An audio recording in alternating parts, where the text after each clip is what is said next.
મંડપની લાઇટો એટલી તેજ હતી કે આંખોમાં ખૂંચી રહી હતી.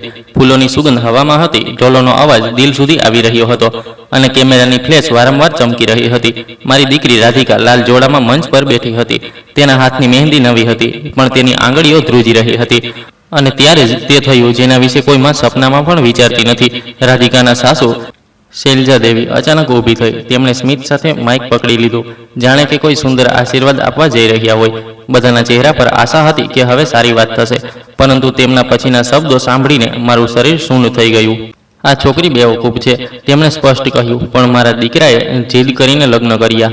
એક ક્ષણ માટે આખો હોલ શાંત થઈ ગયો. પછી કેટલાક હાસ્યના અવાજો ઉઠ્યા. કોઈકે તેને મજાક સમજી લીધો, કોઈકે તો તાળીઓ પણ પાડી દીધી. કેટલાક લોકો શરમથી આજુબાજુ જોવા લાગ્યા. મારા કાનમાં બસ એ જ શબ્દ ગૂંજી રહ્યો હતો, બેવકૂફ. મેં રાધિકા તરફ જોયું. તે હસી નહીં, તે રડી પણ નહીં, બસ સ્થિર થઈ ગઈ, જાણે કોઈએ તેનો અવાજ છીનવી લીધો હોય. તેની આંખો સામે હતી, પણ તેમાં ચમક નહોતી. એવું લાગી રહ્યું હતું કે તે મંચ પર નહીં, પણ કોઈ બંધ રૂમમાં એકલી ઊભી હોય. મેં વરરાજા નીતિન તરફ જોયું. તે પણ મંચ પર હતો. તેના હાથમાં ફૂલોની માળા હતી, પણ તેની નજર જમીન પર હતી. તેના હોઠ હલ્યા નહીં. તેણે ન બોલો પણ ન કહ્યું. તેણે રાધિકા તરફ એકવાર પણ ન જોયું. મારા પેટમાં આગ લાગી, પણ હું ચીખી નહીં. મારો શ્વાસ ઝડપી થયો, પણ મેં પોતાને રોકી. મને ખબર હતી કે જો હું અત્યારે તૂટી જઈશ તો મારી દીકરી ત્યાં જ તૂટી જશે. હું ધીમેથી ખુરશી પરથી ઊભી થઈ. લોકોની વચ્ચે નીકળતી વખતે મને ઘણી આંખો દેખાઈ, કેટલીક જિજ્ઞાસાવાળી, કેટલીક મજાકવાળી, કેટલીક દયાવાળી. મને દયા નહોતી જોઈતી, મને બસ એક જ વસ્તુ જોઈતી હતી, મારી દીકરીની ઇજ્જત. સ્ટેજ પાસે ઊભેલા એન્કર અનિલના હાથમાં બીજું માઇક હતું. હું તેની સામે ઊભી રહી અને શાંત અવાજમાં બોલી, માઇક આપો. તેની આંખો ફાટી ગઈ. તે કદાચ વિચારી રહ્યો હતો કે હવે ધમાલ થશે. તેણે માઇક મજબૂત પકડ્યું. હું તેની તરફ વધુ નજીક ઝૂકી. મારા ચહેરા પર ગુસ્સો નહોતો, બસ એક કડક નિર્ણય હતો. આપી દો, મેં ફરી કહ્યું, આ વખતે વધુ સ્પષ્ટ. અનિલે કોઈ દલીલ કર્યા વિના માઇક મને પકડાવી દીધું. તે ક્ષણે ઢોલનો અવાજ પણ ધીમો લાગવા લાગ્યો. હોલમાં ફૂસફૂસાટ વધી ગઈ. કોઈકે કહ્યું, દાદી બોલશે.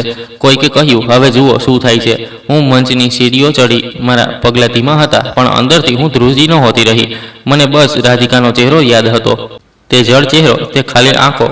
હું મંચની વચ્ચે પહોંચી. શૈલજા દેવીએ મને ઉપરથી નીચે સુધી જોઈ, જાણે કે હું તેમના નિયમો તોડી રહ્યો હોઉં. તેમના ચહેરા પર જે બનાવટી સ્મિત હતું, પણ તેની કિનારી પર ઘમંડ હતો, જાણે તે કહી રહી હોય, જોઈએ છીએ, તું શું કરી લેશે. મેં માઇક મારા હોઠ પાસે રાખ્યું.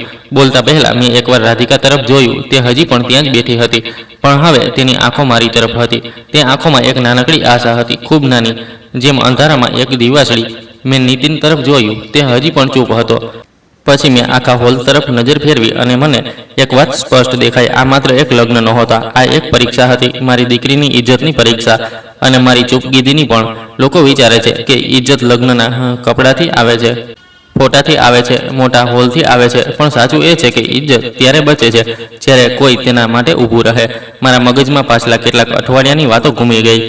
પહેલી મુલાકાત, મીઠી વાતો, નાના ટોણા, અને તે ક્ષણ જ્યારે મને પહેલી વાર લાગ્યું હતું કે આ હાસ્ય એક દિવસ રાધિકાને ચૂપ કરી દેશે. મેં માઇક્રોફોન પકડ્યું અને ખૂબ જ સાધારણ શબ્દોમાં કહ્યું, આજે અહીં હસવાનું બંધ કરો, કારણ કે આ મજાક નથી. એટલું કહેતા જ હોલમાં સન્નાટો વધુ ઘેરો થઈ ગયો. મારો અવાજ ધ્રુજ્યો નહીં, પણ મારા અંદરની માં સંપૂર્ણપણે જાગી ચૂકી હતી. મેં માઇક પકડ્યું કે તરત જ શૈલજા દેવીનું સ્મિત થોડું સંકોચાઈ ગયું હતું, પણ હું તે વખતે તેમની તરફ નહોતી જોઈ રહી. હું બસ રાધિકાની આંખો જોઈ રહી હતી, જે હજી પણ ડરથી ભરેલી હતી, પણ તેમાં મારા માટે એક નાનકડી પકડ બની રહી હતી. મેં આટલું જ કહ્યું હતું, આજે અહીં હસવાનું બંધ કરો, કારણ કે આ મજાક નથી. તે ક્ષણે આખો હોલ શાંત થઈ ગયો, અને તે જ ખામોશીમાં મારા મગજમાં એક પછી એક તે બધી વાતો ખુલવા લાગી, જે આ દિવસ સુધી અમને અહીં લાવી હતી. થોડા મહિના પહેલાંની વાત છે. અમારા ઘરમાં તે દિવસે ખૂબ મોડે સુધી ચૂલો નહોતો સળગ્યો. રાધિકા રૂમમાં ચૂપચાપ બેઠી હતી. તેના હાથમાં ફોન હતો અને તે વારંવાર સ્ક્રીન જોઈ રહી હતી. મેં પૂછ્યું, કોનો ફોન છે? તે હળવું હસી, જાણે કોઈ ખુશી છુપાવી રહી હોય. બોલી, માં, સંબંધ આવ્યો છે, છોકરો સારો છે. મેં તેની આંખોમાં ચમક જોઈ તો મારું દિલ નરમ થઈ ગયું. હું ઈચ્છતી હતી કે મારી દીકરીના જીવનમાં હવે આરામ આવે. તેના પપ્પાના ગયા પછી મેં તેને ખૂબ સંભાળીને ઉછેરી હતી. ભણતર, ઘર, દરેક વસ્તુમાં તે મને મદદ કરતી હતી. મને ખબર હતી કે તે ઓછું હસે છે, પણ દિલથી ખૂબ સાફ છે. આવતા રવિવારે નીતિન અને તેના ઘરના લોકો અમારા ઘરે આવ્યા. દરવાજા પર સૌથી આગળ શૈલજા દેવી હતા. મોટા મોટા કંગન, સાડીમાં ચમક અને ચહેરા પર મીઠું સ્મિત. તેમણે મારા હાથ પકડીને કહ્યું, તમારી દીકરી ખૂબ સંસ્કારી લાગે છે. અમને તો બસ આવી જ વહુ જોઈએ. મેં નમ્રતાથી માથું હલાવ્યું. રાધિકા ચા લઈને આવી. શૈલજા દેવીએ તરત જ કહ્યું, અરે વાહ, કેટલી સલીકેદાર છે. નીતિન પણ સાથે બેઠો હતો. તેણે ધીમેથી નમસ્તે કહ્યું. તેનો અવાજ ઠીક હતો, વ્યવહાર પણ મને લાગ્યું કે ચાલો, છોકરો ખરાબ નથી. પણ તે જ મીઠી શરૂઆતમાં એક નાનકડો કાંટો પણ હતો, જે તે દિવસે કોઈએ ન જોયો, અથવા કદાચ મેં જ જોઈ લીધો હતો. જ્યારે રાધિકા ચા મૂકીને પાછી જવા લાગી ત્યારે શૈલજા દેવીએ હસીને કહ્યું, વહુ બનીને આવશો તો આમ નહીં ચાલે. ઘરના નિયમો શીખવા પડશે. તેમણે વાત મજાકમાં કહી, પણ તેનો મતલબ મજાક નહોતો. હું કંઈક બોલવા જ જઈ રહી હતી કે રાધિકાએ આંખોથી મને રોકી દીધી, જાણે કહી રહી હોય, માં છોડો ને. મેં વાત બદલી દીધી, પણ મનમાં નોટ કરી લીધું. પછી સંબંધ આગળ વધવા લાગ્યો. ફોન પર વાત, 2-3 વાર મળવું, અને ધીમે ધીમે વાતો નક્કી થવા લાગી. દર વખતે શૈલજા દેવી મીઠું બોલતી, પણ વચ્ચે કોઈને કોઈ લાઈન છોડી દેતી, જેમ કે હાસ્યમાં લપેટાયેલું તીર જેવું સત્ય. એક દિવસ તેમણે કહ્યું, અમારા ઘરમાં વહુને ખૂબ સમજદાર હોવું પડે છે. મારી જીભ તેજ છે, ખોટું ન માનજો. મેં હસીને જવાબ આપ્યો, જીભ તેજ હોય તો દિલ નરમ રાખવું જોઈએ. તે પણ હસી, પણ તેમના હાસ્યમાં ગરમી નહોતી. લગ્નની તૈયારીઓ શરૂ થઈ તો દબાણ પણ શરૂ થયું. કપડા પર સૂચનો નહીં, પણ આદેશો આવવા લાગ્યા. આ રંગ અમારા ઘરમાં નથી પહેરાતો, આ ડિઝાઇન અમારા સ્ટેટસ પ્રમાણે નથી. લોકો શું કહેશે? હું દર વખતે શાંત રહેતી, કારણ કે હું નહોતી ઈચ્છતી કે રાધિકાના મનમાં ડર બેસી જાય. પણ હું જોઈ રહી હતી, રાધિકા પહેલાં જેવી વાતોડી નહોતી રહી. તે વસ્તુઓ પર જલ્દી સહમત થઈ જતી હતી, જાણે તેને દલીલથી થાક લાગતો હોય. એક સાંજે હું રાધિકાના રૂમમાં ગઈ. તે અરીસા સામે બેઠી હતી. તેની સામે એક જોડો રાખેલો હતો, અને તે તેને હાથથી અડી પણ નહોતી રહી. મેં પૂછ્યું, શું થયું બેટા? તે બોલી, કાંઈ નહીં માં, બસ બધું બહુ મોટું લાગી રહ્યું છે. મેં તેના માથા પર હાથ મૂક્યો. મોટું તો હશે, પણ તું નાની નથી, તું માણસ છે. તારી ઇજ્જત સૌથી પહેલાં છે. તેણે મારી તરફ જોયું. તેના હોઠ હલ્યા, પણ શબ્દો બહાર ન આવ્યા. બસ તેની આંખો ભરાઈ આવી. તે જ રાતે વિવેક ઘરે આવ્યો. તેણે કહ્યું, માં, મને આ લોકો યોગ્ય નથી લાગી રહ્યા. મેં તેની તરફ જોયું. કેમ? વિવેક બોલ્યો, દરેક વાતમાં રાધિકાને ઝુકાવવામાં આવી રહી છે, અને નીતિન તે બસ હામાં હા મિલાવી દે છે, જાણે તેને બોલતા ન આવડતું હોય. મારી વહુ કિરણે પણ ધીમેથી કહ્યું, માં, મીઠી વાતોમાં દબાણ છુપાયેલું હોય છે. તમે ધ્યાન રાખજો. મેં ધ્યાન રાખ્યું, ખૂબ ધ્યાન. મેં નક્કી કર્યું કે હું કોઈ પર આરોપ નહીં લગાવીશ, હું ઝઘડો નહીં કરીશ, પણ હું આંખ બંધ પણ નહીં કરીશ, કારણ કે મને સમજાઈ ગયું હતું. ઘણા ઘરો લગ્નને ખુશી નથી માનતા, ઘણા ઘરો લગ્નને જીત માને છે, અને તે જીતમાં કોઈની દીકરીનો અવાજ સૌથી પહેલાં દબાવવામાં આવે છે. અને આજે મંચ પર તે જ દબાણનો અસલી ચહેરો બધાની સામે નીકળી આવ્યો હતો. એક વાક્યમાં, આ છોકરી બેવકૂફ છે. મેં માઇક પકડીને વોલ તરફ જોયું અને મનોમન કહ્યું, હવે પાછળ નહીં હટીશ. હવે વાત માત્ર લગ્નની નથી રહી, હવે વાત મારી દીકરીની ઇજ્જતની છે. લગ્નની તારીખ નક્કી થતાં જ બધું ઝડપથી ચાલવા લાગ્યું. કોલ, મેસેજ, લિસ્ટ, ખરીદી, જાણે ખુશીઓની દોડ હોય. બહારથી લોકો કહેતા, વાહ, કેટલા મોટા લગ્ન છે, પણ ઘરની અંદર મને કંઈક બીજું જ દેખાઈ રહ્યું હતું. રાધિકાનો અવાજ ધીમે ધીમે ઓછો થઈ રહ્યો હતો. પહેલો ફંક્શન, નાની પૂજા અને મીઠાઈ વહેંચવાનો હતો. અમારા ઘરમાં દીવા સળગ્યા હતા. હું પોતે કાજુની બરફી કાપી રહી હતી. રાધિકાએ હળવો પીળો સૂટ પહેર્યો હતો. તેના ચહેરા પર હળવું સ્મિત હતું, પણ આંખો થાકેલી હતી. શૈલજા દેવી આવતાની સાથે જ ઘરને ઉપરથી નીચે સુધી જોવા લાગ્યા, જાણે કંઈક તપાસી રહ્યા હોય. પછી તેમણે રાધિકાને જોઈ અને ખૂબ પ્રેમથી બોલ્યા, સારું, આ સૂટ ઠીક છે, પણ વહુ બનીને આવા રંગ ઓછા પહેરજો, વધુ ચળકતા પહેરજો. અમારા ઘરની વહુ દેખાવી જોઈએ. રાધિકાએ ધીમેથી કહ્યું, ઠીક છે. તેનો જવાબ દરેક વાત પર જલ્દી જલ્દી નીકળવા લાગ્યો હતો, જાણે તેને દલીલથી ડર લાગવા લાગ્યો હોય. મને આ વાત ખૂંચતી હતી. પૂજા પછી બધા બેસી ગયા. ચા આવી, વાતો ચાલવા લાગી. ત્યારે જ શૈલજા દેવીએ હસતા હસતા કહ્યું, રાધિકા, થોડું ધીમે બોલવું. વહુ બનીને અવાજ નીચો રાખવો પડે છે. વધુ બોલીશ તો લોકો ખોટું સમજશે. કેટલાક સંબંધીઓ હસી પડ્યા. તેમને લાગ્યું કે મજાક છે, પણ રાધિકાના ચહેરા પર તે સ્મિત નહોતું. તેણે બસ પોતાની ચૂંદડીનો ખૂણો દબાવી દીધો. મેં ચાની ટ્રે મૂકી અને સીધા શૈલજા દેવી તરફ જોયું. બાળક છે, શીખી જશે, મેં કહ્યું, પણ મારા અવાજમાં મીઠાશ નહોતી, બસ રોક હતી. શૈલજા દેવીએ હસીને વાત ટાળી દીધી. અરે ના ના, હું તો પ્રેમથી કહી રહી છું. પ્રેમથી કહેલી વાત અને દિલ તોડનારી વાતમાં ફરક હોય છે. તે દિવસે મને આ ફરક ખૂબ સ્પષ્ટ દેખાયો. થોડા દિવસ પછી બીજો ફંક્શન હતો. છોકરાવાળાઓના ત્યાં મોટો હોલ, વધુ લોકો, વધુ દેખાડો. ત્યાં એન્કર પણ હતો, માઇક પણ અને કેમેરા પણ. બધાને મંચ પર બોલાવવામાં આવ્યા. રાધિકાને વચ્ચે બેસાડવામાં આવી. હું તેની પાછળ ઊભી રહી. ત્યાં શૈલજા દેવીએ અચાનક રાધિકાનો દુપટ્ટો સરખો કરવાના બહાને તેના કાન પાસે એટલા ઊંચા અવાજમાં કહ્યું કે નજીકના લોકો પણ સાંભળી લે. સીધી બેસ વહુ, આવી ઝૂકેલી ન લાગ, લોકો વિચારશે કે ડરપોક છે. રાધિકાનો ચહેરો લાલ થઈ ગયો. તેણે જલ્દીથી ગરદન સીધી કરી. બાજુમાં ઊભેલી એક મહિલાએ ફૂસફૂસાવ્યું, સાસુ તો કડક છે. મેં રાધિકાની હથેળી મારા હાથમાં દબાવી. બસ એટલો સંકેત હતો, હું છું. પછી તે થયું જે મને સૌથી વધુ ખૂંચ્યું. મંચ પર બધાની સામે શૈલજા દેવીએ હસીને કહ્યું, મારા દીકરાની પસંદ તો ઠીક છે, બસ આ છોકરી થોડી ઓછી સમજણ રાખે છે. કોઈ હસી પડ્યું, કોઈ કે અરે નાના કહીને વાત બદલી દીધી. પણ આ લાઈન હવામાં ન ગઈ. તે રાધિકાની અંદર બેસી ગઈ. તેની આંખોમાં પાણી આવી ગયું, પણ તેણે પાંપણો ન ઝુકાવી. તે રડવા નહોતી માંગતી. તે બસ બધાની સામે કમજોર દેખાવા નહોતી માંગતી. મેં નીતિન તરફ જોયું. તે ત્યાં જ હતો, મંચ પર પાસે જ, પણ જાણે તેની પાસે શબ્દો નહોતા. તેણે હળવું સ્મિત બનાવ્યું, પછી નજર નીચી કરી લીધી. ન પોતાની માને રોકી, ન રાધિકાને સંભાળી. બસ ચૂપ. મારા અંદર એક સવાલ ઊભો થઈ ગયો. જો તે આજે આટલું પણ ન કરી શકતો હોય તો કાલે શું કરશે? ઘરે પાછા ફરતી વખતે ગાડીમાં રાધિકા બિલકુલ શાંત હતી. મેં તેને પૂછ્યું, ખરાબ લાગ્યું? તે તરત બોલી, નહીં માં, તે તો બસ બોલવાની આદત છે તેમની. બાળકો ઘણીવાર સાચું બોલતા નથી. તે માને દુઃખ આપવા નથી માંગતા, પણ માં દિલથી વાંચી લે છે. મને તેના શબ્દો કરતાં તેની આંગળીઓનું ધ્રુજવું વધુ દેખાઈ રહ્યું હતું. તે રાત્રે હું સૂઈ ન શકી. મેં ઘરની બાલ્કનીમાં બેસીને બધું વિચાર્યું. શું હું મારી દીકરીને એવા ઘરમાં મોકલી દઉં જ્યાં હાસ્યના નામે તેને નાની કરવામાં આવે? અને જો હું અત્યારે બોલી દઉં તો રાધિકા તૂટી જશે. જો હું ચૂપ રહું તો પણ તે તૂટશે. તો રસ્તો એક જ હતો, ઘોંઘાટ નહીં, સમજદારી. બીજા દિવસે વિવેક આવ્યો. તેણે સીધે સીધું કહ્યું, માં આ યોગ્ય નથી. મેં પૂછ્યું, તે પણ જોયું? વિવેક બોલ્યો, હા. અને સૌથી ખરાબ એ કે નીતિન કંઈ બોલ્યો નથી. જો બહેનનો પતિ જ સાથ નહીં આપે તો બહેન એકલી પડી જશે. મારી વહુ કિરણે પણ કહ્યું, માં તમે ઝઘડો ન કરશો, પણ આંખ બંધ પણ ન કરશો. જે પણ થઈ રહ્યું છે યાદ રાખજો. યાદ રાખવું. આજ મેં શરૂ કર્યું. મેં એક નાની ડાયરી કાઢી લીધી. તેમાં તારીખ સાથે લખવા લાગી કે ક્યાં શું કહેવાયું, કોની સામે કહેવાયું, કોણ હસ્યું અને કોણ ચૂપકીદી રાખી. હું કોઈને ફસાવવા માટે નહોતી લખી રહી. હું પોતાને પાગલ થવાથી બચાવવા માટે લખી રહી હતી, જેથી કાલે કોઈ કહે કે તમે વધારીને જણાવી રહ્યા છો તો મારી પાસે માત્ર આંસુ ન હોય પણ સત્ય હોય. અને દર વખતે જ્યારે રાધિકા ઠીક છે કહેતી, મારું દિલ વધુ કડક થતું જતું, કારણ કે હું સમજી ચૂકી હતી કે આ નાની નાની બેઇજ્જતીની નાની નથી હોતી. તે ધીમે ધીમે કોઈની કરોડરજ્જુ તોડે છે, અને હું મારી દીકરીની કરોડરજ્જુ તૂટવા જોઈ શકતી નહોતી.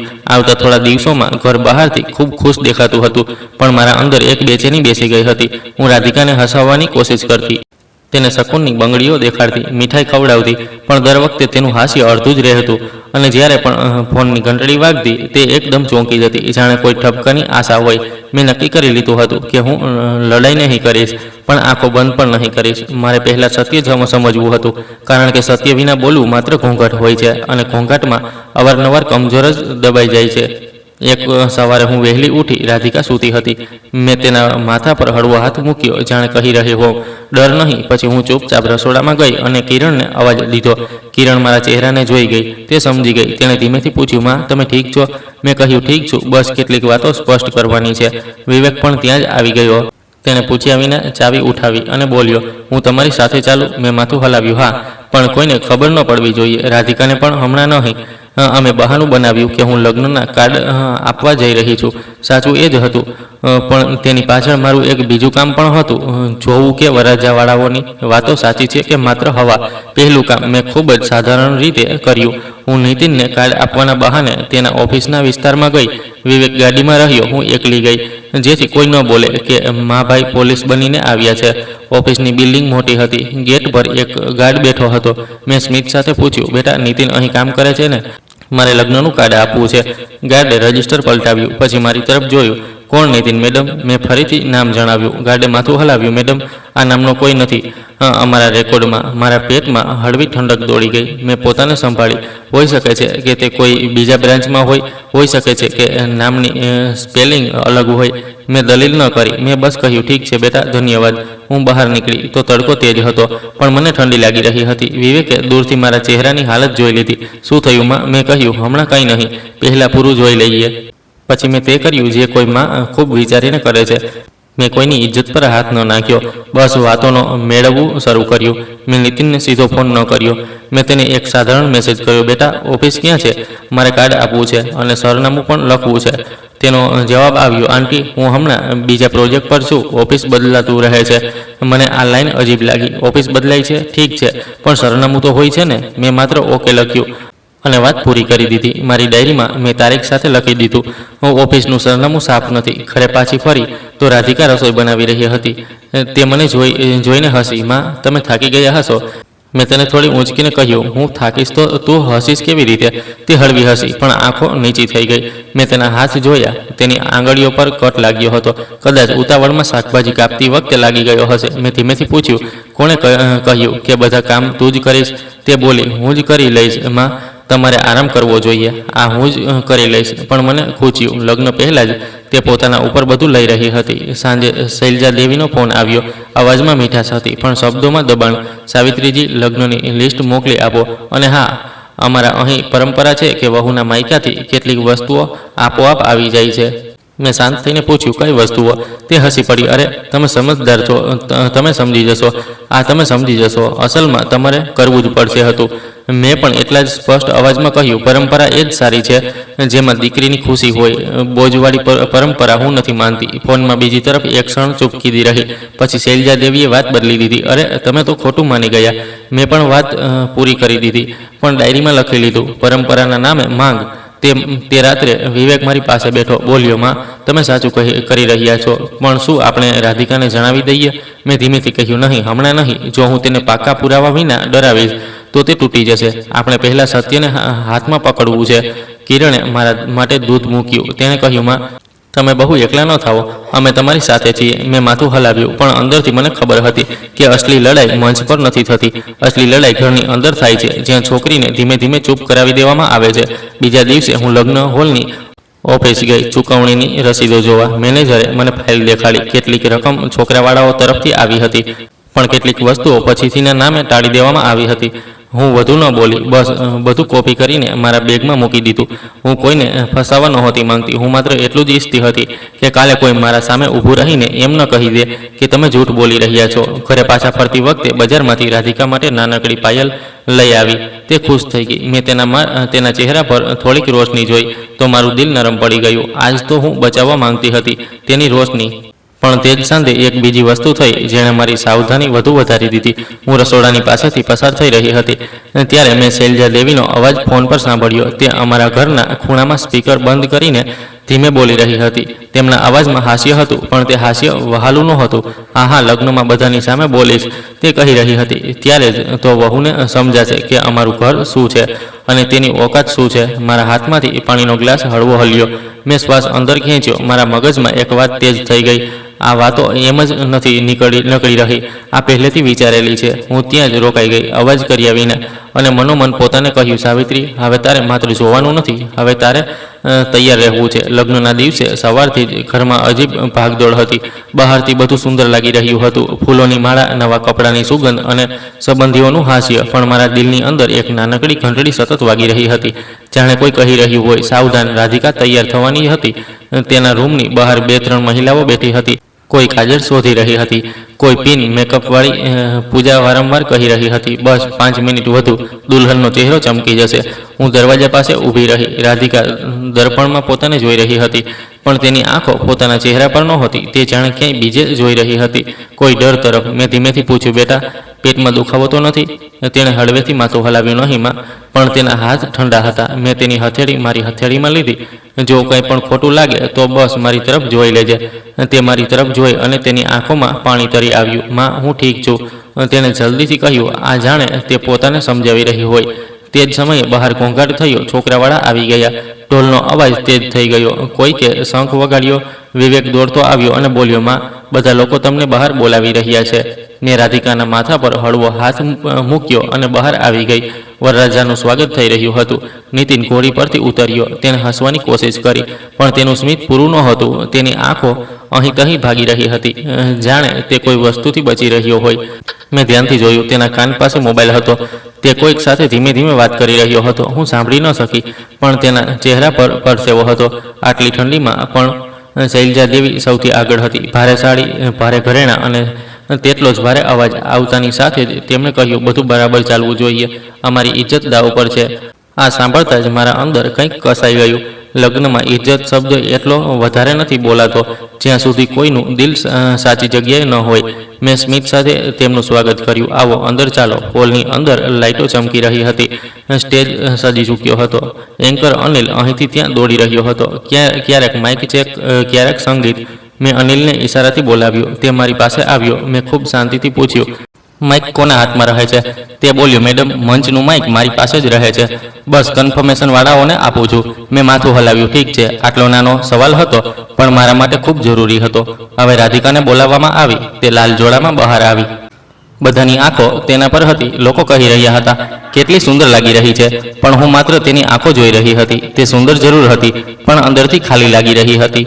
શૈલજા દેવી આગળ વધી અને રાધિકાના કાનમાં કંઈક બોલી. રાધિકાએ તરત જ પોતાની ટોઢી નીચી કરી લીધી, જાણે ઠપકો ખાધો હોય. પછી શૈલજા દેવી મારી તરફ ફરી અને મીઠા અવાજમાં બોલી, બસ એક નાનકડી વાત સાવિત્રીજી, અમારા અહીં વહુ પહેલા સાસુના પગ સ્પર્શીને જ મંચ પર બેસે છે. રીત છે. તે જ શબ્દ ફરીથી રાધિકા ઝૂકવા લાગી. મેં તરત તેનો હાથ પકડી લીધો, ખૂબ હળવેથી, બધાને દેખાયા વિના. પછી મેં શૈલજા દેવીને જોયા અને કહ્યું, રીત ઠીક છે પણ દીકરીની સાસુ પણ તો ઠીક રહે. તે પહેલાં મંચ પર બેસે, પછી બધી રીત કરી લેજો. શૈલજા દેવીની આંખોમાં એક ક્ષણ માટે ગુસ્સો ચમક્યો. પછી તેમણે નકલી હાસ્ય લાવી દીધું. અરે, તમે તો ખૂબ કાળજી રાખો છો. ઠીક છે. મેં રાધિકાને ધીમેથી આગળ કરી. વિવેક પાસે જ ઊભો હતો. તેણે પોતાના શરીરથી એક નાનકડું ઘેરો બનાવી દીધો જેથી કોઈ રાધિકાની ખૂબ નજીક આવીને તેને દબાવી ન શકે. કિરણ પણ રાધિકાની બંગડીઓ સરખી કરવા લાગી. તેનો રસ્તો હતો તેને તાકાત આપવાનો. પછી જયમાળાનો સમય આવ્યો. રાધિકા અને નીતિન સ્ટેજ પર ગયા. કેમેરા ઉપર ઉઠ્યા. લોકો સીટીઓની જેમ ઓહો કરવા લાગ્યા. પણ નીતિને રાધિકા તરફ જોવામાં મોડું કર્યું. તેણે માળા ઉઠાવી. પછી તેની નજર નીચે ગઈ. પછી તેણે જલ્દીથી માળા નાખી દીધી, જાણે કોઈએ તેને ઉતાવળમાં ધક્કો માર્યો હોય. રાધિકાએ પણ માળા નાખી દીધી. પણ તેના ચહેરા પર ખુશી નહોતી, માત્ર એક કોશિશ હતી, બધું બરાબર દેખાય. હું નીચે બેઠી હતી પણ મારું ધ્યાન ક્યાંક બીજે હતું. હું જોઈ રહી હતી કે શૈલજા દેવી વારંવાર કોની સાથે વાત કરી રહી છે. ક્યારેક સસરા પ્રકાશજી સાથે, ક્યારેક કોઈ સંબંધી સાથે, અને વારંવાર તેમની નજર એન્કર અનિલ પર જતી. પછી એક અજીબ વાત થઈ. શૈલજા દેવીએ અનિલને બોલાવ્યો. તેમણે તેના કાનમાં કંઈક કહ્યું અને પોતાનો હાથ હળવેથી તેના ખભા પર મૂક્યો, જાણે આદેશ આપી રહી હોય. અનિલે માથું હલાવ્યું. તે પછી અનિલે માઇકનો અવાજ ફરીથી ચેક કર્યો અને મંચ પાસે ઊભો થઈ ગયો, જાણે કોઈ ખાસ ક્ષણની રાહ જોઈ રહ્યો હોય. મારા પેટમાં તેજ ઠંડક પાછી આવી. મેં મારી ડાયરી બેગમાં અનુભવી, જાણે તે મને યાદ અપાવી રહી હોય કે હું ખાલી હાથે નથી. પણ આજે હું ડાયરી ખોલવા નહોતી આવી. આજે હું મારી દીકરીને તૂટવાથી રોકવા આવી હતી. રાધિકા મંચ પર બેઠી. તેના હોઠ સુકાયેલા હતા. મેં પાણી આપવાની કોશિશ કરી પણ શૈલજા દેવી વચ્ચે બોલી પડ્યા, હવે ફોટોનો સમય છે. આ બધું પછી મેં કંઈ ન કહ્યું, બસ રાધિકા તરફ જોયું. તેણે મારી તરફ એકવાર જોયું અને ખૂબ હળવેથી પાંપણ ઝબકાવી, જાણે કહી રહી હોય, માં, હું સંભાળી રહી છું. અને ત્યારે જ શૈલજા દેવીએ મંચની બરાબર સામે બધાની વચ્ચે પોતાના હાથ ઉપર ઉઠાવ્યા અને ઊંચા અવાજમાં કહ્યું, એક વાત કહેવી છે. બધા લોકો ધ્યાન આપો. હોલમાં ઘોંઘાટ ધીમે ધીમે ઓછો થવા લાગ્યો. કેમેરા ફરીથી ઉઠી ગયા. કેટલાક લોકો હસવા લાગ્યા. હવે આશીર્વાદ થશે. અનિલે માઇક આગળ વધાર્યું અને શૈલજા દેવીએ હસતા હસતા માઇક પકડી લીધું, જાણે તે કોઈ મીઠી વાત કરવા જઈ રહ્યા હોય. હોલમાં લોકો આગળ ઝૂકી ગયા. કેમેરા ઉપર ઉઠી ગયા. ઢોલવાળા પણ ધીમે ધીમે વગાડવા લાગ્યા જેથી વાત સ્પષ્ટ સંભળાય. પછી તેમના શબ્દો તીરની જેમ નીકળ્યા, આ છોકરી બેવકૂફ છે. તેમણે એકદમ સ્પષ્ટ કહ્યું, પણ મારા દીકરાએ જીદ કરીને લગ્ન કર્યા છે. કેટલાક લોકો હસી પડ્યા, કેટલાકે શરમથી નજર ફેરવી લીધી. બે ચાર લોકો એવા પણ હતા જેમનું હાસ્ય અડધે રસ્તે જ અટકી ગયું, કારણ કે તેમને સમજાયું કે આ મજાક નહીં, બેઇજ્જતી છે. મેં રાધિકા તરફ જોયું. તેના હોઠ ખુલ્યા હતા પણ અવાજ નહોતો. તેનો ચહેરો જાણે પથ્થર થઈ ગયો. આંખો સામે હતી પણ તેમાં ચમક નહોતી. તે રડી નહીં, કારણ કે કદાચ તેને લાગ્યું કે રડવાથી લોકો વધુ હસશે. તેની આંગળીઓ પોતાના લહેંગાની ભરતકામને જોરથી પકડી રહી હતી, જાણે તે પોતાને પડવાથી રોકી રહી હોય. મેં નીતિનને જોયો. તે ત્યાં જ હતો, બિલકુલ પાસે, છતાં દૂર. તેણે એકવાર પોતાની મા તરફ જોયું, પછી તરત નજર નીચી કરી લીધી. તેના ચહેરા પર ગભરાહટ હતી પણ મોંમાંથી બસ પણ ન નીકળ્યું. અને મને યાદ આવ્યું કે ગઈકાલે સાંજે મેં શું સાંભળ્યું હતું.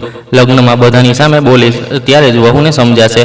તો આ અચાનક નહોતું, આ પહેલાંથી નક્કી હતું. મારા અંદર ગુસ્સો ઉમટી રહ્યો હતો પણ મેં તેને મારા ચહેરા સુધી આવવા ન દીધો. હું જાણતી હતી કે જો હું ચીખીશ તો લોકો તેને ઝઘડો કહેશે અને મારી દીકરીની પીડા ફરીથી મજાક બની જશે. હું ખૂબ ધીમેથી મારી ખુરશી પરથી ઊભી થઈ. મારી બાજુમાં વિવેક બેઠો હતો. તેણે મારી તરફ જોયું, જાણે પૂછી રહ્યો હોય, માં, મેં બસ તેની હથેળી પર હળવો દબાણ આપ્યો. મતલબ હતો શાંત રહો. જુઓ, કિરણે રાધિકા તરફ એક પગલું વધાર્યું, પણ મેં આંખોથી રોક્યો. હમણાં નહીં, હમણાં મંચ પર જવું જરૂરી હતું. હું લોકોની કતારોની વચ્ચેથી નીકળી. કોઈક ફૂસફૂસ્યું. દાદી ઊભા થયા. કોઈ બોલ્યું, હવે શું થશે? કોઈકે ફોનનો કેમેરા વધુ ઉપર કરી લીધો. સ્ટેજ પાસે અનિલ ઊભો હતો. તેના હાથમાં બીજું માઇક હતું. તેના ચહેરા પર ડર હતો, જાણે તે કોઈ તોફાન સામે ઊભો હોય. હું તેની સામે પહોંચી અને ખૂબ સાધારણ અવાજમાં કહ્યું, માઇક આપો. તે ગભરાઈ ગયો. મેડમ, હમણાં પ્રોગ્રામ. મેં તેની વાત કાપી નહીં, બસ 2 શબ્દો વધુ બોલી. મારો અવાજ ઊંચો નહોતો, પણ તેમાં એવું વજન હતું કે અનિલનો હાથ આપોઆપ આગળ વધી ગયો. માઇક મારી હથેળીમાં આવી ગયું. હોલમાં ખામોશી ફેલાવા લાગી. કેટલાક હાસ્ય હજી પણ ચાલી રહ્યા હતા, ગૂંજતા હતા, પણ તે પણ ધીમા પડી રહ્યા હતા, કારણ કે બધાને લાગી રહ્યું હતું કે હવે જે બોલશે તે ખાલી નહીં બોલે. હું સ્ટેજની સીડીઓ ચડી. મારા પગલાં ધીમા હતા, પણ મારા ભીતરમાં હિંમત તેજ હતી. મંચની વચ્ચે પહોંચી તો લાઇટ મારા ચહેરા પર સીધી પડી રહી હતી. મને ગરમી અનુભવાઈ, પણ હું રોકાઈ નહીં. મેં પહેલાં શૈલજા દેવી તરફ ન જોયું. મેં સૌથી પહેલાં મારા દીકરીને જોઈ, રાધિકા. મેં ખૂબ હળવા સ્વરમાં કહ્યું, મારી તરફ જો. તેણે મારી તરફ જોયું. તેની આંખોમાં પાણી હતું, પણ તે પાણીની નીચે એક સવાલ પણ હતો. માં, હવે? મેં માઇક હોઠો પાસે કર્યું અને લોકો તરફ જોયું. આજે કોઈ નહીં હસે, મેં સ્પષ્ટ કહ્યું, કારણ કે કોઈની દીકરીને બેવકૂફ બોલીને હસવું ખૂબ સહેલું છે, પણ તે દીકરીની જગ્યાએ પોતાના બાળકને બેસાડીને વિચારો. હોલમાં કેટલાકના ચહેરા નીચે થઈ ગયા. કેટલીક મહિલાઓએ એકબીજા તરફ જોયું. હાસ્ય સંપૂર્ણપણે અટકી ચૂક્યું હતું. મેં આગળ કહ્યું, લગ્નનો મતલબ જોડવું થાય છે. જો કોઈ મંચ પર બેસીને તોડવા આવે તો તેને રોકવું પણ ધર્મ છે. શૈલજા દેવીએ માઇક તરફ હાથ લંબાવ્યો, જાણે કહી રહી હોય, બસ કરો. હું એક ડગલું પાછળ ન હટી. હું તેમની તરફ ફરી અને પહેલીવાર સીધી આંખોમાં જોયું. શૈલજાજી, મેં ખૂબ શાંત સ્વરે કહ્યું, તમે જે કહ્યું તે તમારી વિચારસરણી બતાવે છે. દીકરીની સમજણને તમે મજાક બનાવી રહ્યા છો.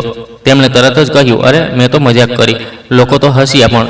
મેં તરત જવાબ આપ્યો, લોકો હસે છે જ્યારે તેમને ખબર નથી હોતી કે સચ્ચાઈ શું છે. આ સાંભળતા જ હોલમાં હલચલ થઈ. સચ્ચાઈ? કોઈકે ધીમેથી કહ્યું.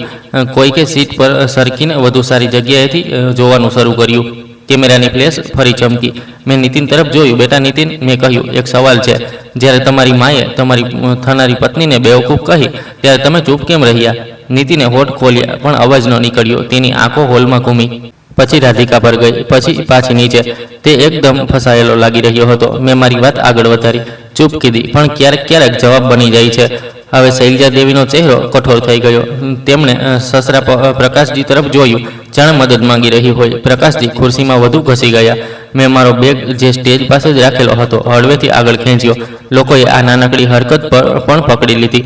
ઘણી આંખો એકદમ ચોકન્ની થઈ ગઈ. મેં કહ્યું, હું કોઈની સાથે ઝઘડો કરવા નથી આવી. હું બસ એટલું જ ઈચ્છું છું કે મારી દીકરીને આજે આ દિવસે બેવકૂફ કહીને કોઈ તાળીઓ ન બટોરે.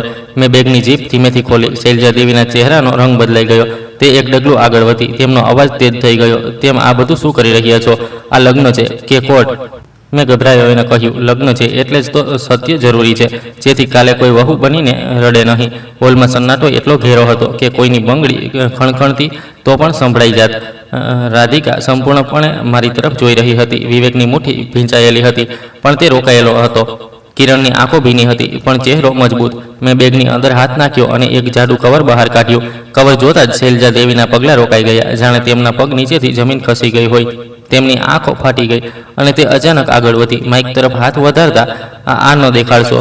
તેમનો અવાજ પહેલીવાર ધ્રુજ્યો અને તે જ ક્ષણે મને સમજાયું, હું સાચી જગ્યાએ ઊભી છું. શૈલજા દેવીનો અવાજ ધ્રુજી રહ્યો હતો. ન દેખાડશો. તેમના હાથ માઇક તરફ વધ્યા, જાણે તે મારી વાત છીનવી લેવા માંગતા હોય. પણ હવે હોલમાં કોઈ હાસ્ય નહોતું. બધાની નજર મારા હાથના તે જાડા કવર પર ટકેલી હતી. મેં કવર હાથમાં ન ફરકાવ્યું. હું ડ્રામા કરવા નહોતી આવી. હું બસ સત્યને યોગ્ય રીતે સામે લાવવા આવી હતી. મેં શાંત અવાજમાં કહ્યું, હું કોઈને લગ્ન બગાડવા નથી આવી, પણ કોઈની દીકરીને મંચ પર બેવકૂફ કહીને રડવા પણ નહીં દઉં. પછી મેં કવર ખોલ્યું. સૌથી પહેલાં મેં કાગળ ઉપર ઊંચક્યો, જેથી સામે બેઠેલી પહેલી લાઈન સુધી જોઈ શકે. આ કાગળ ગઈકાલે જ કઢાવ્યો. મેં કહ્યું, કારણ કે કેટલીક વાતો મેળ નહોતી ખાતી. શૈલજા દેવી વચ્ચે બોલી પડ્યા, જૂઠ છે, આ બધું જૂઠ છે. મેં તેમની તરફ જોયા વિના કહ્યું, જો જૂઠ છે તો તમે ડરી કેમ રહ્યા છો? હોલમાં હલચલ થઈ. કેટલાક લોકો એકબીજા તરફ જોવા લાગ્યા. મેં કહ્યું, નીતિનનું ઓફિસનું સરનામું સ્પષ્ટ નહોતું. હું પોતે ત્યાં ગઈ. ગાર્ડે કહ્યું, આ નામનો રેકોર્ડ નથી. પછી તમારા ફોન પર ઓફિસ બદલાતું રહે છે જેવો જવાબ આવ્યો. ઠીક છે, પ્રોજેક્ટ બદલાય છે, પણ સત્ય નથી બદલાતું. મેં બીજો કાગળ કાઢ્યો. આ બેંક અને લોન સાથે જોડાયેલી નોટિસ છે. તમારા ઘરમાં જે પરંપરાના નામે વસ્તુઓ માંગવામાં આવી રહી હતી તે પરંપરા નહોતી, તે દબાણ હતું. અને દબાણ એટલે હતું કારણ કે તમારા ઉપર ખૂબ મોટો ખર્ચ અને ઉધાર છે. હવે હોલમાં કેટલાક લોકો સીટી નહીં પણ ફૂસફૂસાટ કરી રહ્યા હતા. લોન, નોટિસ, આ શું? શૈલજા દેવીના ચહેરાનો રંગ ઉડી ગયો. પ્રકાશજીએ પહેલી વાર માથું ઊંચક્યું, પછી તરત નજર નીચે કરી લીધી. મેં ત્રીજો કાગળ કાઢ્યો. આ વખતે મારો અવાજ વધુ ધીમો આવ્યો, પણ દરેક શબ્દ સ્પષ્ટ હતો. અને આ સૌથી જરૂરી છે, મેં કહ્યું. આ પાછલા સંબંધ સાથે જોડાયેલો મામલો છે. આ વાત અમને લગ્ન પહેલાં જણાવવામાં જ નહોતી આવી. નીતિન એકદમ સખત થઈ ગયો. તેના હોઠ સુકાઈ ગયા. તેની આંખો મારી સાથે નહીં પણ જમીન સાથે લડી રહી હતી. મેં કોઈ છોકરીનું નામ ન લીધું. મેં માત્ર એટલું કહ્યું, નહીં, તમારા ઘરમાં પહેલાં પણ એક છોકરી આવી હતી. તે છોકરી સાથે શું થયું? તેની ફરિયાદ અને કાગળ મારી પાસે છે. એટલે જ હું કહી રહી છું કે આજે જે બેવકૂફ બોલવામાં આવ્યું તે મજાક નહોતું, તે આદત હતી.